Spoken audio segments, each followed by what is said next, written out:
Hi everyone. Just stepping in to give you a little quick update. I went to see my new therapist today. She has been like literally the fourth or fifth therapist I've had in the last 2.5 years. I'm telling you, I'm a walking fertility doll. Every time I have a therapist, she becomes pregnant. The last one I had got a bump up to supervisor, so she recommended the new one I have, Michelle. I've been talking to her for about a month on the telephone, and today was my first meeting with her in session. She's very nice. It's always nice to put a name with a face. We spoke about a lot of things. I was talking to her about wanting to start my EMDR therapy, and she told me that her supervisor said I wasn't ready for it yet.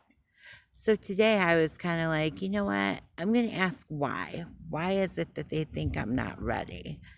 And when I asked my therapist why her supervisor thought I wasn't ready, she said she didn't know. And I found that very perplexing. I mean, you don't think I'm ready for it, but you won't explain why. I have been trying for up to 7 years to get EMDR started. Now, I trust my therapists that I've had.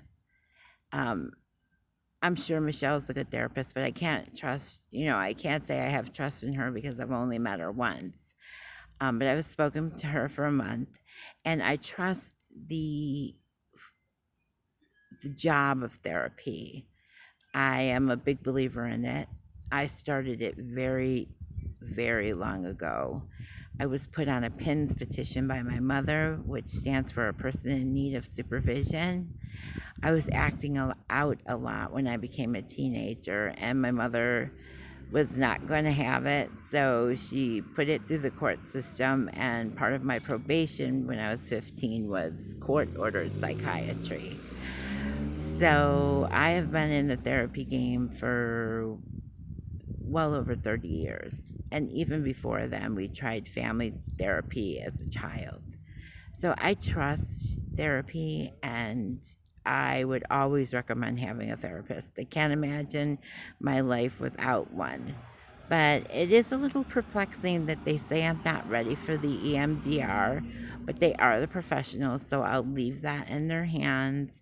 But me personally, I want to be able to go back and unlock any door that may be still locked, that will point me in the right direction to put my anger and confront my demons, and come to a conclusion, whether it's just acceptance for the reasons why things have happened to me in my life, that I no longer have to walk around feeling like I've been cursed, that I don't have to walk around with the shame of being raped twice in my lifetime by different people.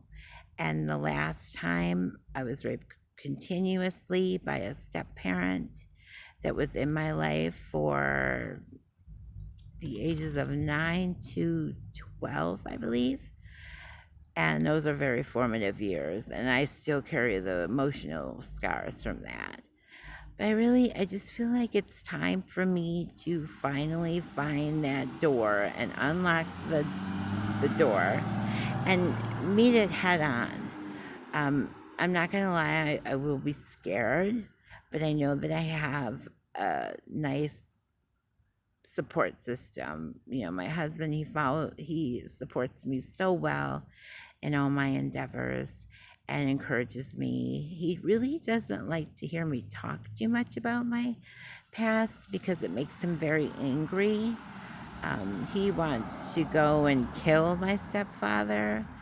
And when we first got together and he told me that, I felt like, wow, there's really someone in my corner that would, make my bad person go away in my life. But I don't want Michael's freedom to be taken for this man. And I detest any sort of violence. But at least I know where his heart is. But it's very difficult for him to talk to me about it. We watch a lot of those true crime shows, and a lot of times, ooh,